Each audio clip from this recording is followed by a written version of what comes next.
रात के लगभग 2 बजे पूरा घर गहरी खामोशी में डूबा हुआ था। बाहर तेज हवा चल रही थी। ऐसा लग रहा था जैसे पूरी रात किसी अनहोनी का इंतजार कर रही हो। तभी अचानक एक दर्द से भरी चीख पूरे घर में गूंज उठी।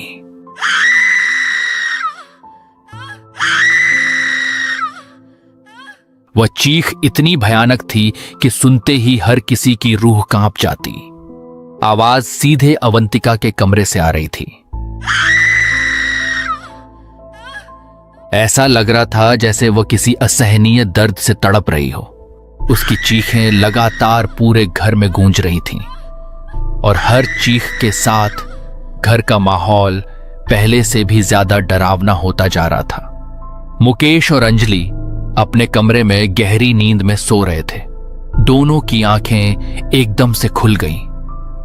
अंजलि घबराकर बिस्तर पर उठ बैठी। उसकी सांसें तेज चलने लगीं। मुकेश, ये किसकी चीख थी? मुकेश भी पूरी तरह घबरा चुका था। वह कुछ पल तक ध्यान से सुनता रहा। लगता है ये आवाज अवंतिका के कमरे से आ रही है। जल्दी चलो। अंजलि और मुकेश ने बिना एक पल गंवाए तेजी से अपने कमरे से बाहर निकले। अवंतिका की ये हालत देखकर मुकेश समझ नहीं पा रहा था कि आखिरकार उसके साथ हुआ क्या है। अंजलि भी उसकी ये हालत देखकर हैरान हो गई थी। रात बीतने के साथ साथ धीरे धीरे घर में खामोशी लौट आई। अवंतिका के कमरे से बाहर निकलने के बाद मुकेश और अंजलि धीरे धीरे अपने कमरे की तरफ लौट आए। पूरे घर में फिर से सन्नाटा फैल चुका था, लेकिन उस सन्नाटे से कहीं ज्यादा भारी अंजलि के मन में चल रहा तूफान था। वह खिड़की के बाहर घने अंधेरे को घूर रही थी। अचानक उसने पीछे मुड़कर मुकेश की तरफ देखा। उसकी आंखों में चिंता भी थी और हल्की सी नाराजगी भी। कुछ पल तक दोनों के बीच कोई बात नहीं हुई। आखिरकार अंजलि ने ही खामोशी तोड़ी। मुकेश, क्या तुम्हें नहीं लगता कि तुम अवंतिका की जरूरत से ज्यादा चिंता करने लगे हो? मुकेश ने उसकी तरफ देखा। अंजलि ने कमरे का दरवाजा बंद किया। तुम ऐसा क्यों कह रही हो? पहले तो तुमने एक अनजानी लड़की को घर ले आए। जब से वह इस घर में आई है, मैंने देखा है उसकी हर छोटी बड़ी बात तुम्हें बेचैन कर देती है। अभी देखो, उसकी तबीयत खराब हुई तो तुम खुद घबरा गए। मैं यह नहीं कह रही कि किसी की मदद मत करो, लेकिन हर बात की भी एक सीमा होती है। मुकेश कुछ पल चुप रहा। अंजलि, अगर हमारे घर में रहने वाला कोई इंसान तकलीफ में हो तो क्या मैं उसकी मदद भी ना करूं? उसने इस गांव में किसी का क्या बिगाड़ा है? वह यहां अकेली है, उसका अपना कोई नहीं है। ऐसे समय अगर हम भी उसका साथ छोड़ दें तो वह कहां जाएगी? बात सिर्फ इतनी नहीं है मुकेश। मुझे उसके बारे में कुछ ठीक नहीं लगता। शायद मैं गलत भी हो सकती हूँ, लेकिन मेरा मन उसे स्वीकार ही नहीं कर पा रहा। कभी कभी हमारा मन बिना वजह भी किसी के बारे में गलत सोचने लगता है। मैं चाहता हूं कि तुम उसे थोड़ा समय दो। शायद तुम उसे ठीक से समझ नहीं पाई हो। अंजलि ने गहरी सांस ली। वह जानती थी इस समय मुकेश को समझाना आसान नहीं था, इसलिए उसने बात को वहीं खत्म कर दिया। ठीक है, अब सो जाते हैं। काफी रात हो चुकी है। दोनों अपने अपने बिस्तर पर लेट गए, लेकिन उस रात अंजलि की आंखों में नींद नहीं थी। वह दीवार की तरफ देखती रही। अगली शाम सूरज डूब चुका था। आसमान पर फिर से काले बादल छा गए थे। अंजलि अपने कमरे में एक छोटा सा बैग तैयार कर रही थी। मुकेश ऑफिस से लौटकर आ रहा था। वो अंजलि की हाथ में बैग देखकर हैरान हो गया। कहीं जाने की तैयारी कर रही हो? हाँ, आज फिर गांव जाना पड़ेगा। कुछ जरूरी काम रह गया था, सोचा आज ही निपटाऊं। मुकेश कुछ पल उसे देखता रहा। ऐसी क्या जरूरी काम है? और अभी तो रात होने वाला है। कल सुबह चले जाना। नहीं, थोड़ा जरूरी काम है, कल शाम को लौट आऊंगा। तो रुको, मैं भी तुम्हारे साथ चलता हूँ। वैसे भी आज ऑफिस का काम खत्म हो गया है, साथ रहेंगे तो मुझे भी तसल्ली रहेगी। नहीं, इसकी कोई जरूरत नहीं है। तुम यहीं रहो, मैं अकेले चली जाऊंगी, ज्यादा देर भी नहीं लगेगी। मुकेश हल्का सा मुस्कुराया। लेकिन अकेले क्यों जाओगी? रात होने वाली है, मैं छोड़ भी दूंगा और साथ वापस भी आ जाऊंगा। इस बार अंजलि की आवाज पहले से थोड़ी सख्त हो गई। मैंने कहा ना, मैं चली जाऊंगी। तुम बेवजह परेशान मत हो, घर पर भी कोई तो होना चाहिए। अवंतिका अभी पूरी तरह ठीक भी नहीं हुई है। अगर उसे फिर से कोई तकलीफ हुई तो कम से कम तुम यहां रहोगे। मुकेश कुछ पल के लिए चुप हो गया। उसे अंजलि की बात सही लगी। उसने धीरे से सिर हिलाया। ठीक है, लेकिन पहुंचते ही मुझे खबर कर देना, और अगर देर हो जाए तो मुझे बता देना, मैं लेने आ जाऊंगा। अंजलि ने हल्की सी मुस्कान दी। चिंता मत करो, मैं संभाल लूंगी। इतना कहकर उसने अपना बैग उठाया, एक बार पूरे घर पर नजर डाली और बिना कुछ कहे धीरे धीरे मुख्य दरवाजे से बाहर निकल गई। धीरे धीरे अंधेरे ने पूरे गांव को अपनी चादर में समेटना शुरू कर दिया था। आसमान में सूरज का आखिरी उजाला भी अब मिट चुका था। चारों तरफ हल्का सन्नाटा फैलने लगा था। बस रात की झिंगुरों की आवाज चारों तरफ से कानों में गूंज रही थी। घर के अंदर अवंतिका चुपचाप अपने कमरे में बैठी थी। अर्जुन अपना कुछ ऑफिस का काम निपटा रहा था। उसी समय दरवाजे पर हल्की सी दस्तक सुनाई दी। अवंतिका ने दरवाजे की तरफ देखा, लेकिन बाहर नहीं गई। कुछ ही पल बाद मुकेश ने दरवाजा खोला। सामने अंजलि खड़ी थी। उसके हाथ में वही छोटा सा बैग था। चेहरे पर सफर की थकान साफ दिखाई दे रही थी। अच्छा हुआ तुम आ गई, कब से तुम्हारा इंतजार कर रहा था। सफर ठीक रहा ना? हाँ, रास्ते में थोड़ी देर हो गई थी, बाकी सब ठीक रहा। दोनों धीरे धीरे घर के अंदर आ गए। घर वैसा ही शांत था, लेकिन न जाने क्यों अंजलि को इस बार घर का माहौल पहले से कहीं ज्यादा भारी महसूस हो रहा था। अवंतिका की कमरे की दरवाजा खुला हुआ था। वो दरवाजे के सामने खड़ी हुई थी। उसने एक पल के लिए अंजलि की तरफ देखा, फिर धीमी आवाज में बोली, आप वापस आ गई? अंजलि ने बस हल्के से सिर हिला दिया। उसने कोई और बात नहीं की।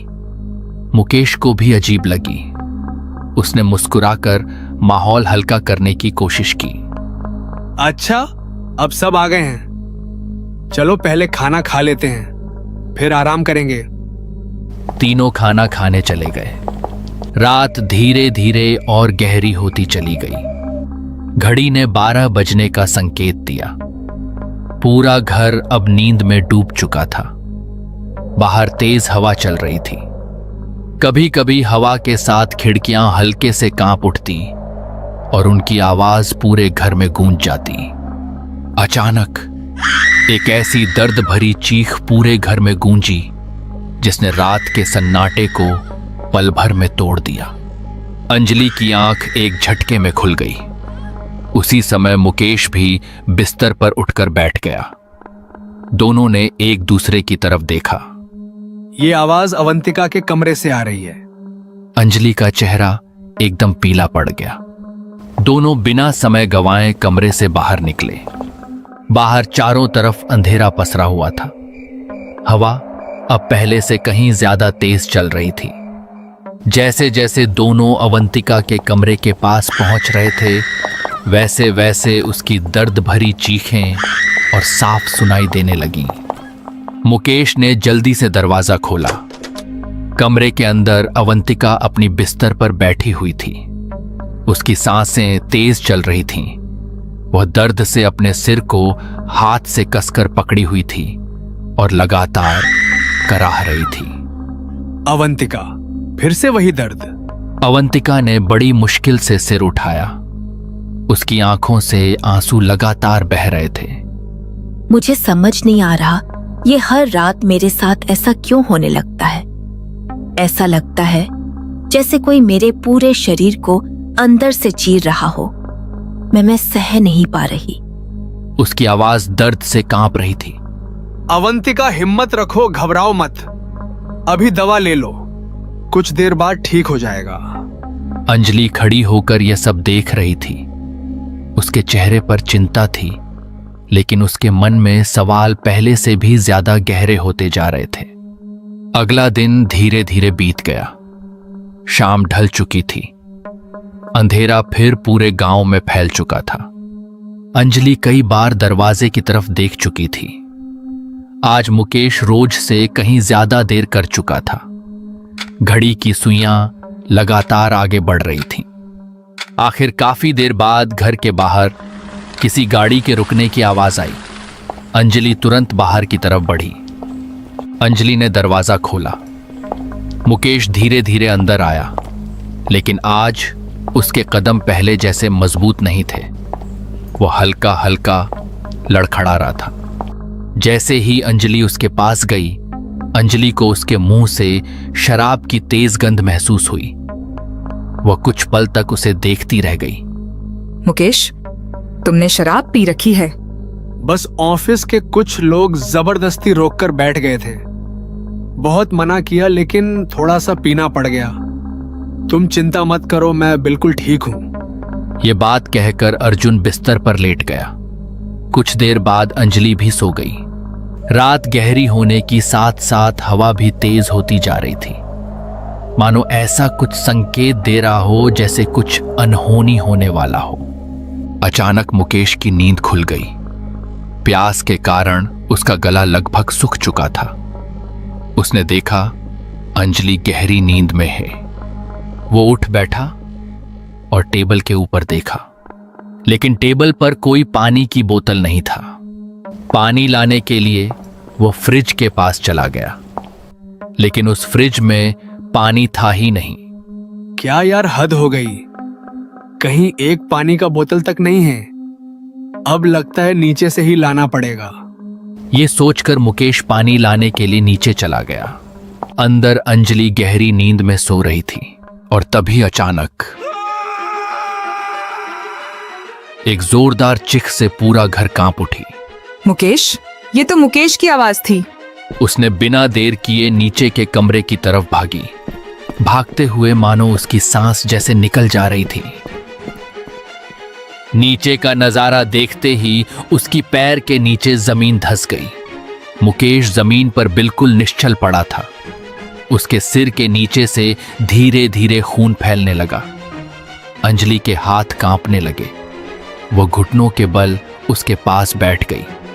मुकेश, आंखें खोलो, मेरी बात सुनो। लेकिन मुकेश की तरफ से कोई जवाब नहीं आया। उसकी सांसें बहुत धीमी हो चुकी थीं। अवंतिका कमरे से बाहर आई। वो घबराकर वहीं खड़ी रह गई। उसके चेहरे का रंग उड़ चुका था। अंजलि की आंखों से आंसू रुक ही नहीं रहे थे। फिर बिना एक पल गंवाए मुकेश को उसी रात अस्पताल ले जाया गया। रात में चारों तरफ सन्नाटा था, बस अंजलि की मन को छोड़ के। वह बार बार भगवान से सिर्फ एक ही प्रार्थना कर रही थी, हे भगवान, बस मुकेश को बचा लेना। अवंतिका चुपचाप बैठी थी। अंजलि के लिए हर समय जैसे रुक सा गया था। हर बीतता मिनट और भारी लग रहा था। कुछ देर बाद ऑपरेशन थिएटर का दरवाजा खुला। डॉक्टर बाहर आए। उनके चेहरे की गंभीरता देखकर अंजलि का दिल जोर से धड़कने लगा। हमें अफसोस है, सिर पर बहुत गहरी चोट आई थी। हमने पूरी कोशिश की, लेकिन हम उन्हें बचा नहीं सके। इतना सुनते ही अंजलि की दुनिया जैसे एक पल में बिखर गई। वह वहीं बैठकर फूट फूट कर रोने लगी। अवंतिका वहीं बैठकर सब देख रही थी। उसने अंजलि को संभालने की कोशिश नहीं की।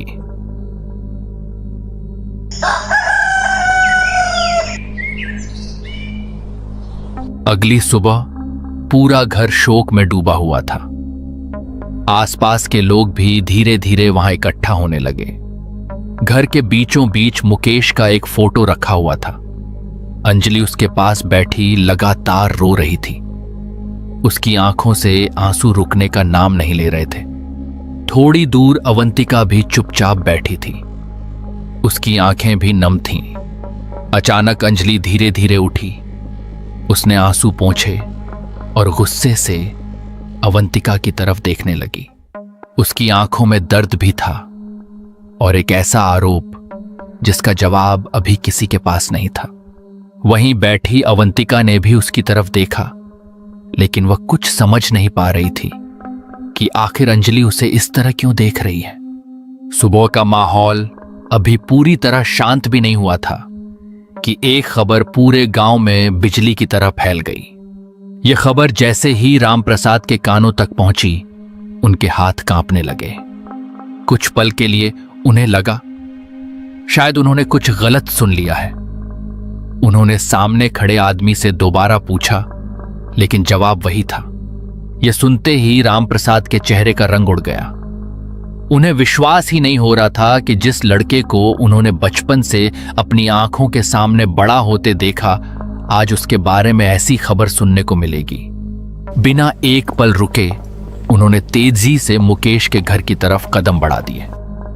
रास्ता वही था, लेकिन आज हर कदम पहले से कहीं ज्यादा भारी लग रहा था। चलते चलते उनके हाथ लगातार कांप रहे थे। ऐसा लग रहा था जैसे उनका मन बार बार इस खबर को झुठलाने की कोशिश कर रहा हो। लेकिन जैसे जैसे वे घर के करीब पहुंचते गए, वैसे वैसे उनके मन का डर और गहरा होता गया।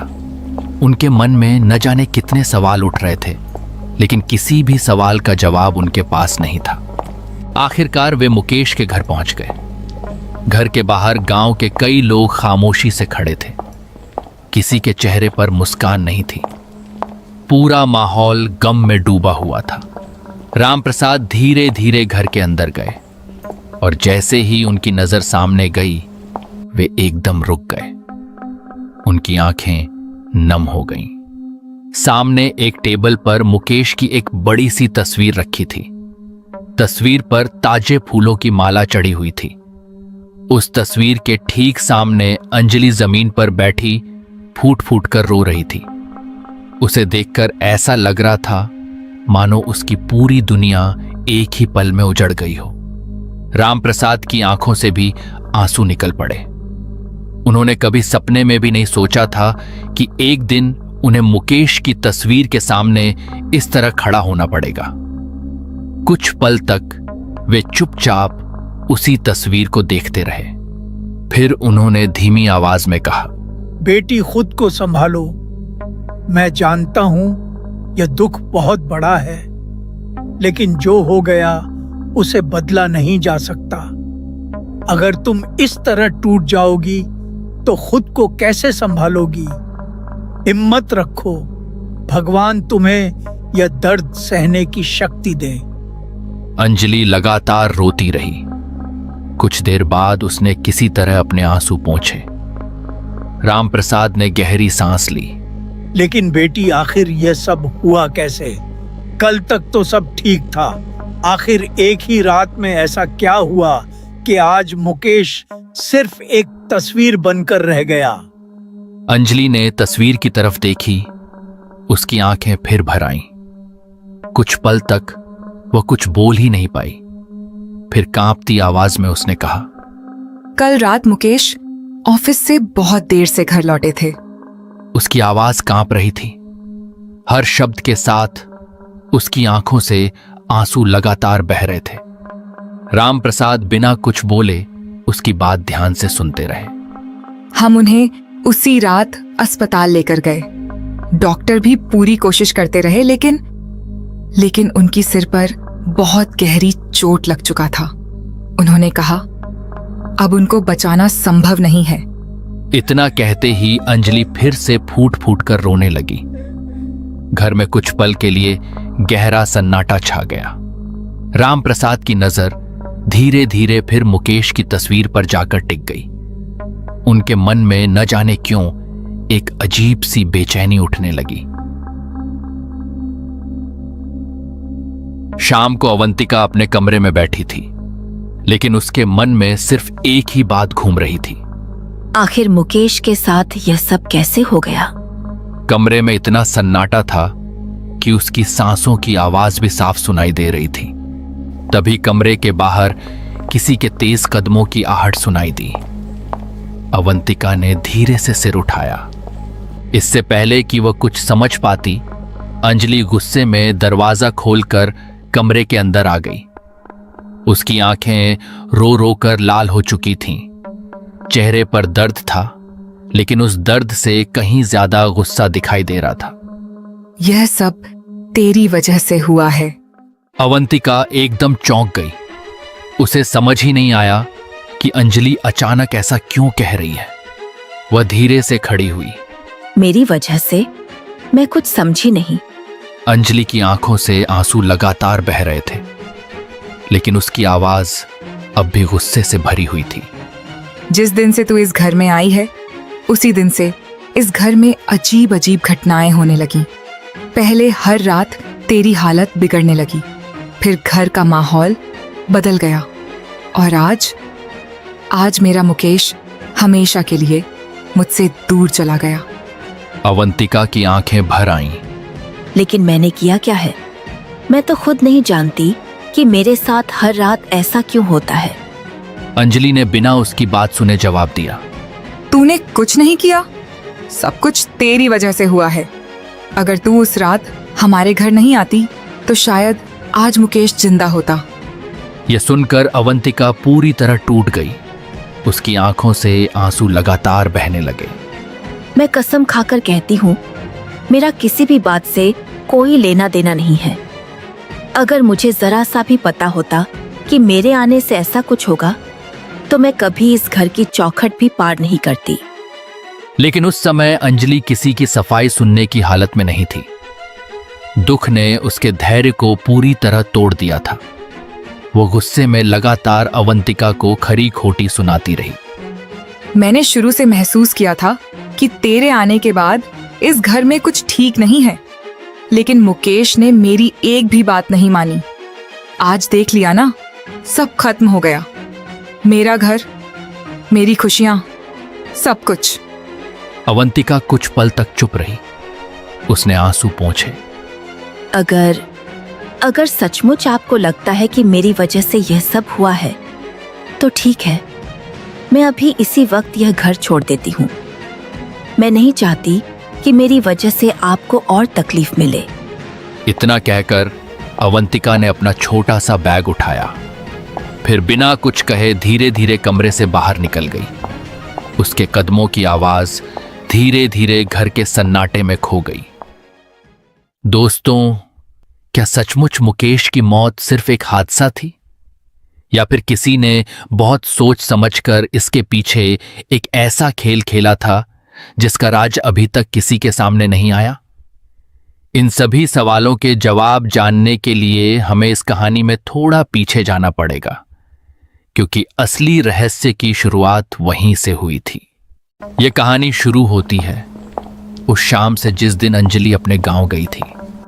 मुकेश को उसने सिर्फ इतना कहा था, गांव में थोड़ा जरूरी काम है, कल तक वापस आ जाऊंगी। मुकेश ने भी उसकी बात पर ज्यादा सवाल नहीं किए, लेकिन असलियत कुछ और ही थी। अंजलि उस दिन किसी रिश्तेदार से मिलने या किसी जरूरी काम के लिए गांव नहीं गई थी। उसके मन में पिछले कई दिनों से एक ही बात घूम रही थी।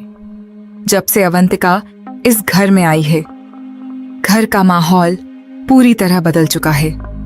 उसके चेहरे पर बार बार दिखाई देने वाली वह रहस्यमयी मुस्कान कुछ तो अजीब है। इन सब बातों ने अंजलि के मन में एक ऐसा डर पैदा कर दिया था जो अब हर दिन बढ़ता ही जा रहा था। वह कई बार खुद को समझाती, शायद मैं जरूरत से ज्यादा सोच रही हूं। लेकिन जैसे ही अंजलि अवंतिका को सामने देखती, उसकी रहस्यमय मुस्कान देखकर उसका शक और बढ़ जाता। न जाने क्यों उसके मन में एक अजीब सी बेचैनी होने लगती। उसे ऐसा महसूस होता जैसे अवंतिका धीरे धीरे मुकेश को अपने वश में करती जा रही हो। इसीलिए घर से निकलने से पहले उसने चुपचाप अवंतिका की एक तस्वीर अपने साथ रख ली। अंजलि अपने घर पहुंचकर उस गहरी सन्नाटे के बीच पैदल कहीं जा रहा था। शाम धीरे धीरे रात में बदलने लगी। आसमान पर काले बादल छा चुके थे। ठंडी हवा लगातार चल रही थी। गांव की गलियां लगभग सुनसान हो चुकी थीं। लोग अपने अपने घरों के दरवाजे बंद कर चुके थे। चारों तरफ ऐसा सन्नाटा पसरा था कि दूर कहीं पत्तों के हिलने की आवाज भी साफ सुनाई दे रही थी। अंजलि के कदम लगातार आगे बढ़ रहे थे। उसे डर तो बहुत लग रहा था, लेकिन आज उसके मन में उठ रहे सवाल उसके डर से कहीं ज्यादा बड़े थे। उसने गहरी सांस ली और अपनी चाल थोड़ा तेज कर दी। कुछ देर और चलने के बाद अचानक उसकी नजर सामने पड़ी। थोड़ी दूरी पर एक बहुत पुराना और जर्जर मकान खड़ा था। उस घर की दीवारें जगह जगह से टूटी हुई थीं। छत के किनारों पर जंगली बेलें लटक रही थीं। उसने कुछ पल वहीं खड़े होकर उस घर को देखा। यही वो घर लगता है। गांव के लोग कहते थे उस घर में बिना किसी बहुत बड़ी वजह के कोई नहीं जाता। अंजलि ने अपने कांपते हाथों से बैग को और कसकर पकड़ा। उसके दिल की धड़कनें पहले से कहीं ज्यादा तेज हो चुकी थीं, लेकिन अब वह यहां तक आ चुकी थी।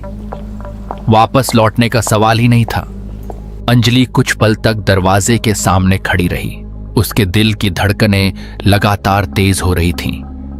उसने एक गहरी सांस ली और धीरे धीरे अपना कांपता हुआ हाथ दरवाजे पर रखा। दरवाजे के खुलते ही अंदर से ठंडी हवा का एक तेज झोंका बाहर आया। उस हवा ने अंजलि के पूरे शरीर में सिहरन दौड़ा दी। वह कुछ पल वहीं खड़ी रही, फिर हिम्मत जुटाकर धीरे धीरे घर के अंदर कदम रखा। जैसे ही उसने अंदर नजर उठाकर देखा, वह एकदम ठिठक गई। उसकी आंखें हैरानी से फैल गईं। पूरा घर घने अंधेरे में डूबा हुआ था। ऐसा लग रहा था मानो उस घर में कई वर्षों से सूरज की रोशनी ने कदम ही न रखा हो। चारों तरफ सिर्फ अंधेरा था। इतना गहरा अंधेरा कि दूर खड़ी चीजें भी ठीक से दिखाई नहीं दे रही थीं। तभी उस अंधेरे के बीच उसे एक आदमी दिखाई दिया। वो बिल्कुल स्थिर बैठा हुआ था। उसने पूरे शरीर पर काले रंग के कपड़े पहन रखे थे। उसका सिर थोड़ा झुका हुआ था और उसके होंठ लगातार कुछ मंत्र पढ़ रहे थे। यह दृश्य इतना अजीब और डरावना था कि अंजलि के कदम वहीं रुक गए। कुछ पल तक वो बिना कुछ बोले बस उसे ध्यान से देखती रही। उसकी हिम्मत नहीं हो रही थी कि एक भी शब्द बोले। और तभी आओ बेटी। ये सुनते ही अंजलि चौंक गई। आप मुझे जानते हैं? उस आदमी के होंठों पर हल्की सी मुस्कान आई। तुम्हें क्या, मैं यहाँ आने वाले हर इंसान को अच्छी तरह जानता हूँ। अंजलि के चेहरे पर हैरानी साफ दिखाई देने लगी। उसने तो अभी तक अपनी बात शुरू भी नहीं की थी। लेकिन जिस इंसान के लिए तुम यहाँ आई हो, उसकी बस एक तस्वीर की जरूरत है। जी बाबा, मैं उसकी तस्वीर साथ लेकर आई हूँ। लेकिन याद रखना बेटी, कुछ पाने के लिए कुछ खोना पड़ता है। बाबा, मैं बस चाहती हूँ वो मेरी पति के जिंदगी से निकल जाए। तो ठीक है बेटी, लेकिन याद रखना, बाद में जो कुछ होगा उसके लिए तुम जिम्मेदार रहोगी। और मुझे जो चाहिए वो लाए हो। अंजलि ने अपने बैग से कुछ पैसे निकालकर उसको दिए। अब तुम जाओ बेटी, तुम्हारा काम हो जाएगा। अंजलि ने एक बार भी नहीं सोची। वो बस चाहती थी अवंतिका मुकेश की जिंदगी और उनके घर छोड़ के निकल जाए। लेकिन उसका नतीजा आज क्या निकलने वाला है, उसे खुद नहीं पता था। आज उसके पास कोई नहीं था, इसीलिए वो घर छोड़कर गांव चली गई। और उस दिन से ये घर बस गांव में खंडर सा पड़ा हुआ है। गांव के लोगों का मानना है कि किसी बुरी शक्ति का नजर उस घर पर है। इसीलिए शाम होने के बाद कोई उस घर के आसपास भी नहीं जाता। दोस्तों, यहां तक इस वीडियो को देखने के लिए धन्यवाद। अगर ये वीडियो आपको पसंद आई तो एक प्यारा सा कमेंट जरूर करें और वीडियो को लाइक और चैनल को सब्सक्राइब करना बिल्कुल ना भूलें। धन्यवाद।